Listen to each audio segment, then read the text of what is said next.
누가복음 19장 41절에서 44절을 중심으로 권고를 듣자 하는 말씀을 드리려고 합니다. 이 권고를 왜 들어야 되냐면은 하나님의 뜻이나 하나님의 계획에 따라서 미래를 준비하기 위해서 권고를 들어야 됩니다. 예루살렘의 경우를 좀 설명을 드리면은 며칠 전이죠. 과거에는 예수님의 예루살렘 입성을 대대적으로 환영을 했습니다. 현재는 어떻게 됐냐면은 예수님께서 예루살렘의 멸망을 예언하고 계세요. 그러면 이제 이 과거와 현재를 합쳐봤을 때 이 사람들의 미래가 어떻게 될 것이냐. 오늘 달려있는 거예요. 뭐냐. 권고를 듣는 사람과 못 듣는 사람의 차이도 달라질 것입니다. 다시 말씀드리면 과거와 현재까지는 같이 이 사람들이 왔습니다. 같은 동네 살고 오늘에 이르러서 예수님이 권고하신 다음에 이 사람들의 태도가 어떻게 했느냐에 따라서 미래가 완전히 달라진다는 것입니다. 참 놀라운 일이죠. 같은 환경, 같은 조건에 있는 사람들이에요. 같은 말씀을 들었어요. 근데 딱 한 가지 권고하시는 말씀에 대해서 받아들이냐 안 받아들이냐에 따라서 삶과 죽음이 달라지고 구원과 멸망이 달라지는 것입니다. 그래서 권고를 들어야 됩니다.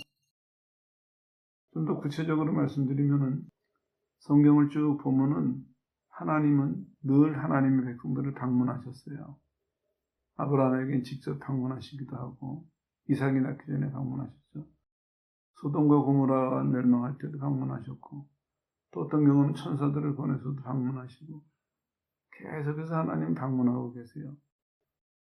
권고한다 하는 얘기는 방문한다 이렇게 이해하시면 되겠어요. 왜 방문하시냐? 이 두 가지 목적이 있어요. 하나는 보살피려고 방문하시는 경우가 있어요. 도와주려고. 또 하나는 심판과 형벌을 위해서 심판하기 위해서 방문하는 경우가 있습니다. 그러니까 이거는 무엇을 의미하냐면은 하나님이 방문하신다 하면은 이 사람들이 하나님에게 도움을 받든지 심판을 받든지 이게 갈라지는 것처럼 오늘 주님이 말씀하셨다 하는 얘기는 두 가지 목적과 두 가지 결과가 있습니다. 똑같은 얘기예요.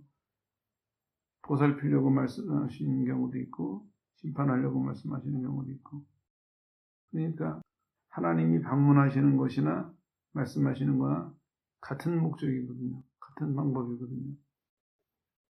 그러니까 우리는 이걸 보면서 기억해야 될 것이 내가 어떻게 해야 될 것이냐 이 문제예요. 그래서 오늘 제목을 권고를 듣자 이렇게 말씀을 드리는 것입니다. 정리하고 넘어가면 이렇습니다. 하나님은 늘 우리에게 권고하세요. 늘 방문하시고 권고하시고. 근데 이제 문제는 듣느냐 안 듣느냐의 차이입니다.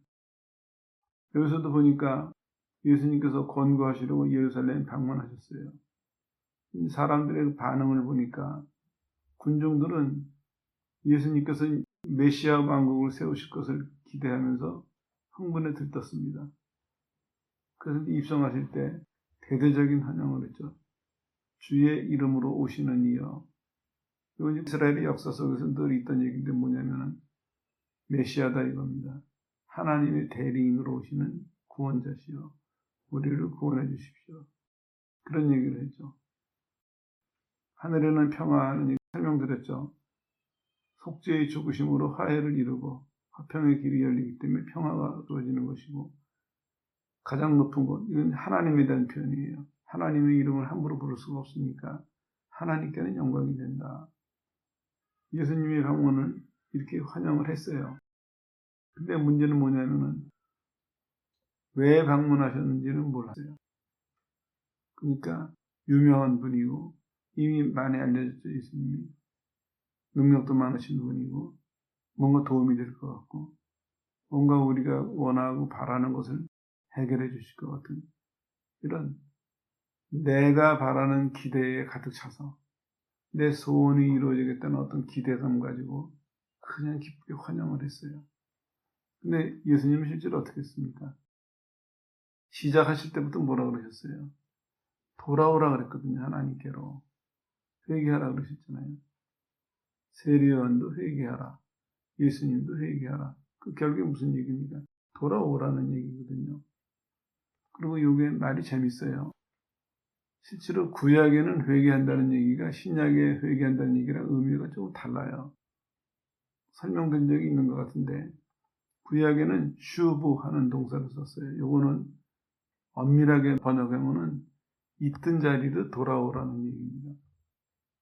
그러니까 구약은 주로 이스라엘 사람들한테 하시는 말씀이기 때문에 하나님의 백성이 우상 숭배하러 갔을 때 네 자리로 돌아와라. 구약은 이런 식의 의미로 회개를 썼어요.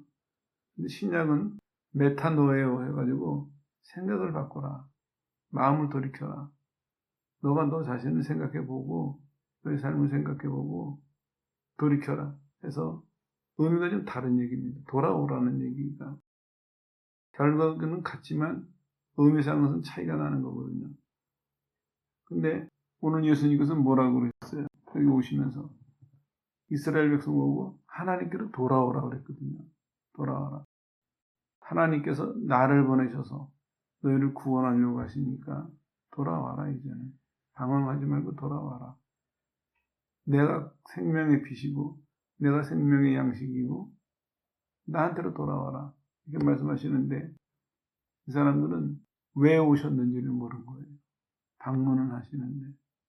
그러니까 어떻게 보면은 처음부터 몰랐다고 봐야 돼요. 하나님이 방문하셨을 때 그 이스라엘의 역사를 보면은 늘 사건이 벌어졌거든요. 어떤 사건이냐면 하나님의 뜻이 밝히 드러나거나 하나님의 뜻이 이루어지는 사건이 벌어졌어요. 아브라함에게는 축복이 확인되고 그 다음에 이삭을 낳는 일이 있었고 소돔과 고모라는 심판을 말씀하시고 정말 심판이 임했고 뭔가 하나님의 방문은 어떤 사건과 연관이 되어 있거든요. 사건은 동반하고 있습니다. 그러면 이 사람들이 유대인들이니까 잘 알고 있는 내용이에요. 그럼 오늘 정말 자기네들이 말한 것처럼 예수님께서 하나님의 대리인으로 오시는 거라면 뭔가 사건이 있겠구나. 이걸 생각해야 되는데 하나님이 무슨 일 때문에 하나님께서 무슨 사건 때문에 뭘 하시려고 이러시는구나. 이쪽으로 생각을 안 한 거예요. 그리고 내가 바라는 것만 잔뜩 불려놓은 거예요. 저렇게 능력이 많으신 분이 예루살렘에서 왕이 되신다면 그러면은 우리를 다스리는 로마로부터 해방을 해주실 수도 있고 암만도 남의 밑에 지배를 받으니까 경제적으로 어렵고 정치적으로도 힘들겠죠. 이런저런 문제가 좀 나아지지 않을까. 순전히 내 쪽에서 내가 생각하고 내가 바라는 그쪽으로만 생각하고 서로 다른 거예요. 예수님은 지금 십자가 당해 가시는데 이 사람들은 왕으로 등극하실 줄 알고 괜히 혼자 좋아하고 있는 거예요. 또 종교 지도자들은 어떻습니까? 예수님을 죽이기로 딱 마음 먹고 때를 기다리고 있는 거예요. 언제 할까? 언제 할까? 이러고 빌르고 있는 것입니다.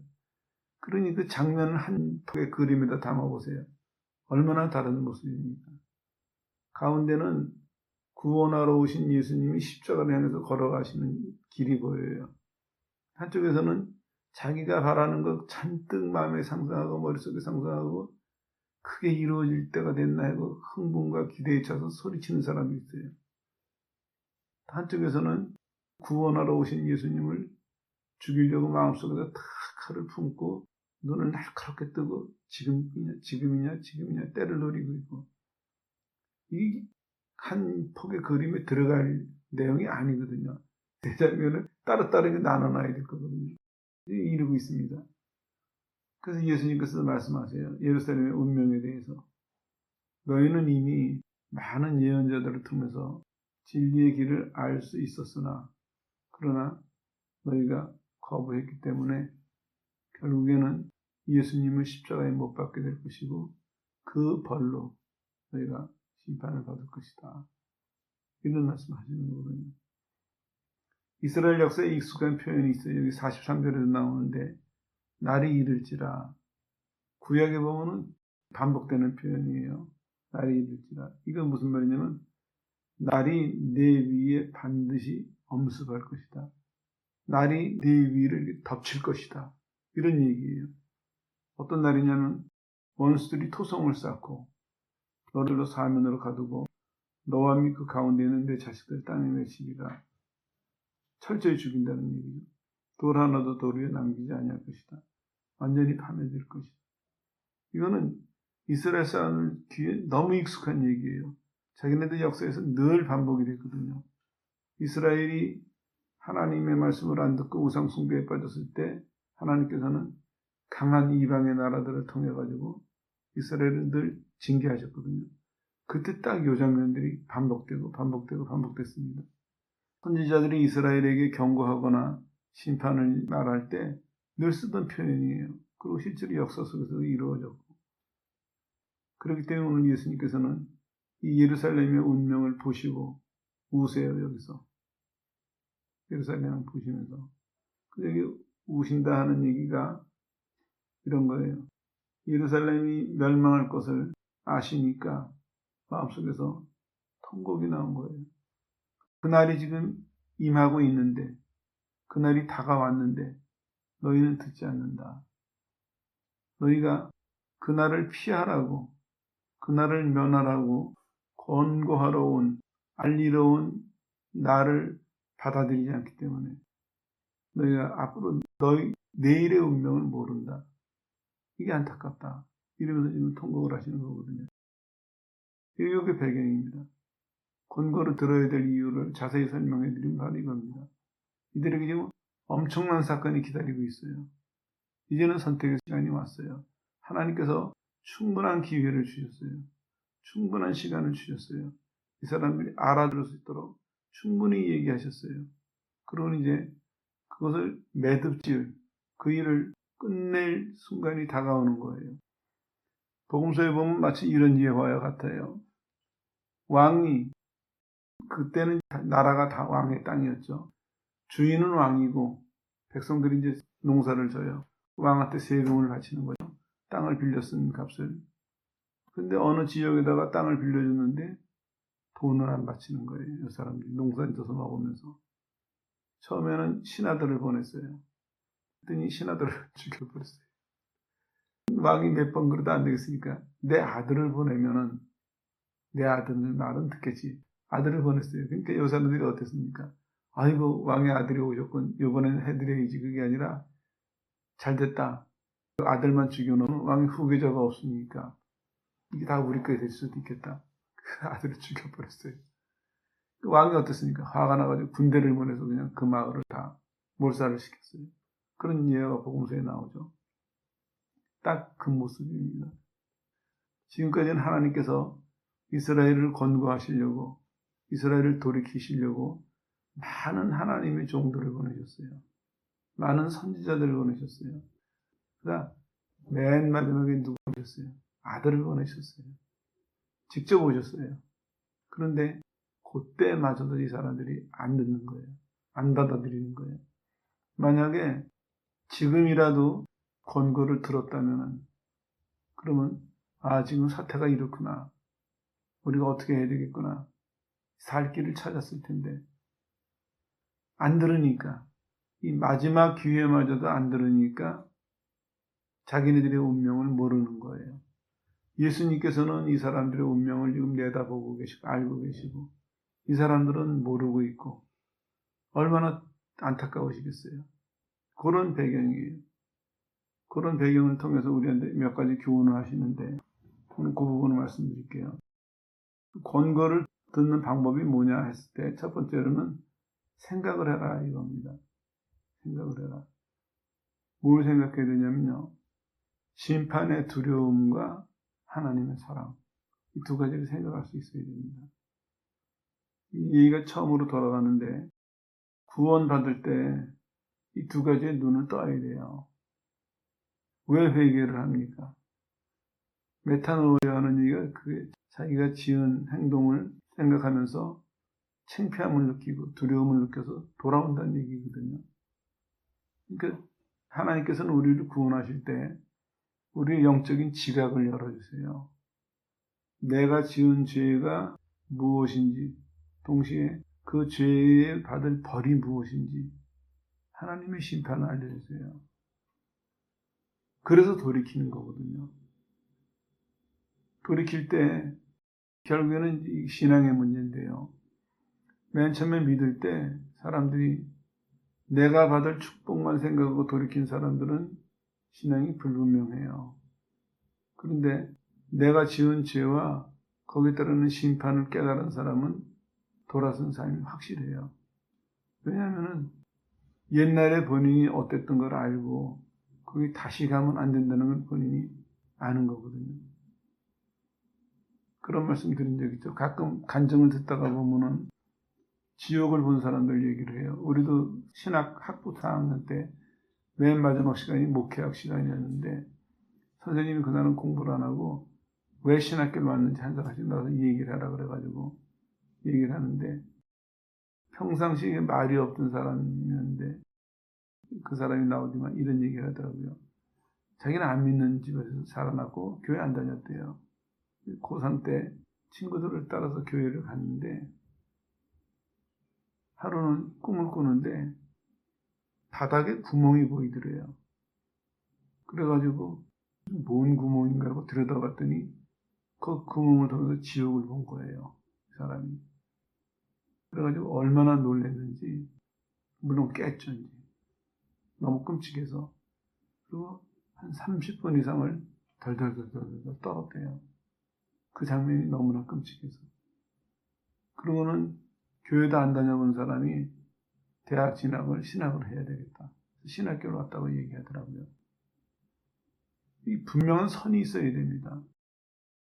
하나님께서는 우리를 구원하실 때, 우리가 믿음을 시작할 때 하나님께서 제일 알려주시는 게 뭐냐면은 우리의 죄와 심판입니다. 이게 분명한 사람은 하나님 앞에 분명히 돌았습니다. 그리고 용서에 대한 확신도 강하고 본인이 돌아선 것에 대한 미래도 분명해요. 왜 사람들의 신앙생활이 불분명하냐면 시작의 문제라고 생각해요. 시작이. 내가 죄와 심판에서 건짐을 받았다. 이게 분명한 사람은 감사할 뿐만 아니라 안 돌아가려고 노력해요. 근데 교회가 잘못 가르치고 있어요. 교회가 그저 하나님의 축복만 가르치고 있어요. 그러니까 사람들이 예수를 믿으면서 어떻게 생각하냐면 선택이 자기 손에 있는 거로 착각을 해요.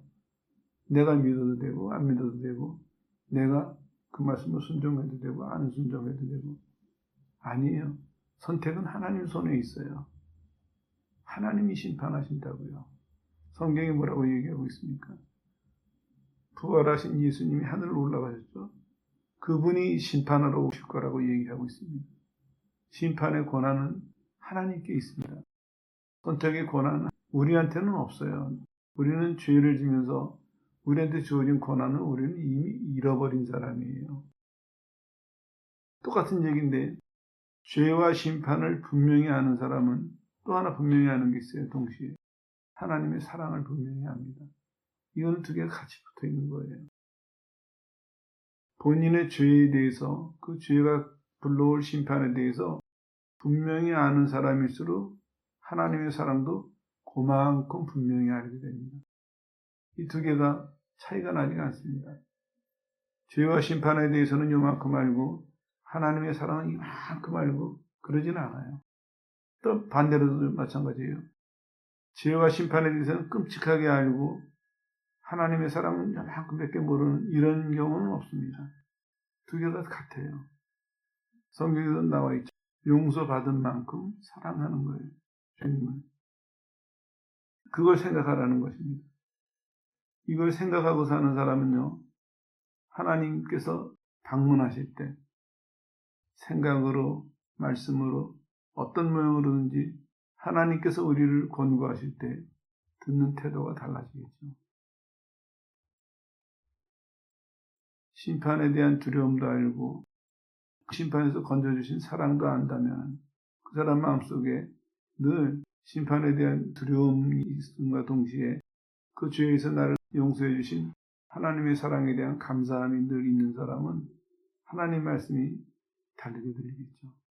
그래서 생각을 하는 것입니다. 여러분 점검해 보십시오. 여러분의 신앙생활은 어땠습니까? 맨 처음에 믿을 때 이게 있었습니까? 이 두려움과 사랑이 있었습니까? 그리고 또 하나 이어서 생각할 것이 그게 지금 유지가 되고 있습니까? 신앙생활은 실은 남이 간섭할 문제가 아니에요. 내가 하나님 앞에서 내 죄에 대해서 두려움을 느꼈고 용서에 대해서 사랑을 느꼈고 그러면은 그 마음이 그게 불꽃이 돼가지고 주님 앞에 갈 때까지 그게 쭉 유지가 되는 것입니다. 계속해서 주님께서 그 마음을 보살피시고 유지하도록 도와주고 계시는 것이죠. 이거를 먼저 생각하라는 것입니다. 두 번째로는 주님의 사랑을 봐라 이렇게 성경이 말씀하고 있습니다. 아까 예수님 우시는 얘기가 나왔는데 이거는 예루살렘을 보시면서 그저 눈물을 뚝뚝 흘리는 그 정도의 울음이 아니었어요. 이 사람이 당할 운명을 보니까 마음이 터질 것 같아 괴로워가지고 영원히 통곡을 하는 이런 울음이었습니다. 영원히 통곡하는. 이거를 바라보라는 것입니다. 주님의 사랑을. 물론 이제 십자가에서 우리에게 사랑을 베풀어 주셨는데 그 이전에 보여주신 모습은 뭐냐면은 죄로 인해서 멸망할 사람들에 대해서 예수님의 영원히 통곡을 하는 이 모습을 보여주고 계세요. 겟세마네 동산에서 땀방울이 핏방울이 되도록 기도하신 모습도 귀한 것이고 오늘 이 모습도 귀한 것입니다. 이 사람들의 구원을 위해서 영원히 통곡을 합니다. 이게 우리가 이해할 수 있어야 되고 경험할 수 있어야 돼요. 이해는 예수님을 통해서 이해해야 되겠죠. 또 하나는 우리가 어떻게 경험해야 되냐면 내가 이제 구원받고 나서 아직 구원받지 못한 영혼들을 볼 때 예수님과 같은 이런 통곡이 있어야 됩니다. 안타까운 마음이. 저 사람이 돌이키지 않는다면, 저 사람이 믿지 않는다면, 저 사람이 순종하지 않는다면, 그러면 당할 그 결말을 보이니까. 선지자들도 돌이켜서 생각을 해보세요. 하나님의 말씀을 들었어요. 이스라엘의 운명에 대해서. 이 사람이 이제 알고 있는 거예요. 이스라엘이 지금 이대로 간다면은 하나님께 무슨 일을 당할지, 하나님께서 어떻게 심판하실지, 이 사람들은 알고 있어요. 근데 이스라엘은 모르고 자기 방식대로 살아가고 있어요. 중간에 있는 선지자들이 그 안타까운 마음으로 이스라엘을 위해서 눈물로 기도하고 기회가 될 때마다 그 사람들에게 호소하고 경고하고 왜 그랬겠습니까? 똑같은 심정이에요. 주님의 사랑이 부어지니까 우리가 이거를 이제 믿으면서 믿고 나서 경험하게 되는 거겠죠. 믿고 나서 다른 사람의 영혼을 보면서 아, 주님이 나를 이렇게 사랑하셨구나. 주님이 나를 구원하실 때 이런 안타까운 마음이 있으셨겠구나 하는 걸 깨닫게 되고 그리고 그걸 우리도 다른 사람의 구원을 위해서 다른 사람의 순종을 위해서 우리도 그 안타까움을 가지고 사는 것이죠. 주님의 사랑 이걸 바라보라는 것입니다. 주님이 이렇게 영원히 통곡을 하시면서까지 이스라엘이 돌이키길 바라시는 이 간절한 사랑을 볼 때 권고를 들을 마음이 생기겠죠. 권고를 안 듣던 사람도 귀를 기울이고 싶은 그런 변화가 일어나겠죠. 그래서 주님의 사랑을 보라는 것입니다. 여러분들도 신앙생활하면서 자꾸 여러분의 행위에 집중하지 마시고 하나님에게 집중하세요. 하나님의 은혜에. 하나님이 베푸시는 그 사랑에 집중하세요. 그러다가 보면 자연적으로 하나님 말씀을 듣는 것, 따라가는 것 당연하게 받아들여져요. 하나님의 사랑에 눈을 뜨면은. 근데 그렇지 않게 될 경우는 자꾸 본인의 행위에 집중하게 되다 보면은 열심히 하는 것 같은데 근데 점점 멀어집니다.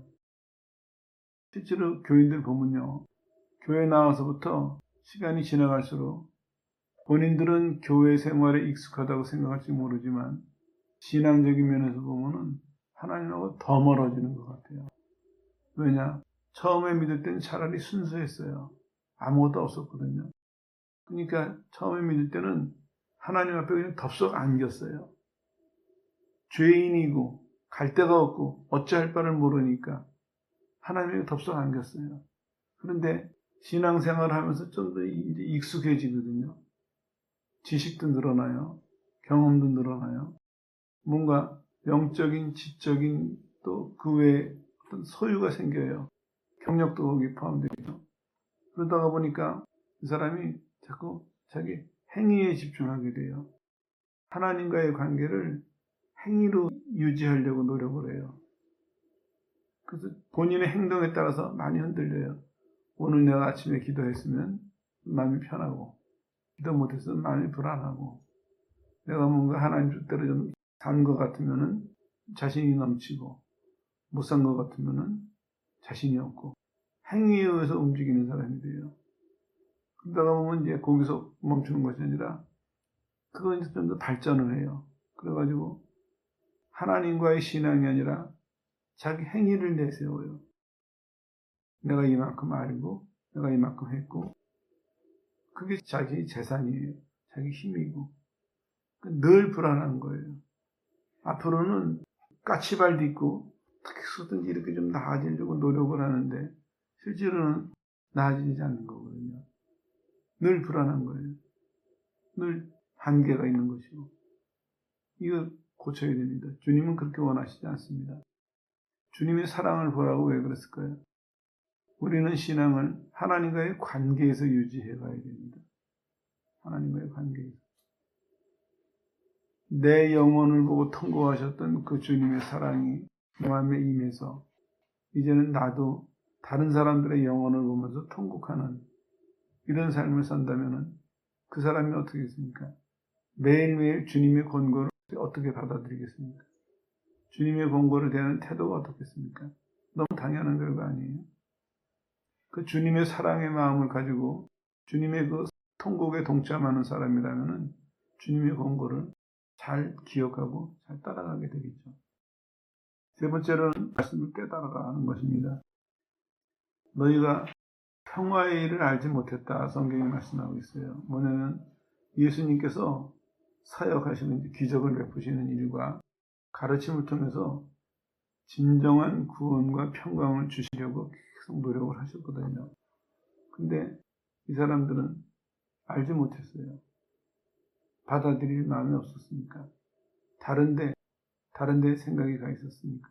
아까 설명드렸죠. 평화의 일이 숨겼다는 얘기는요.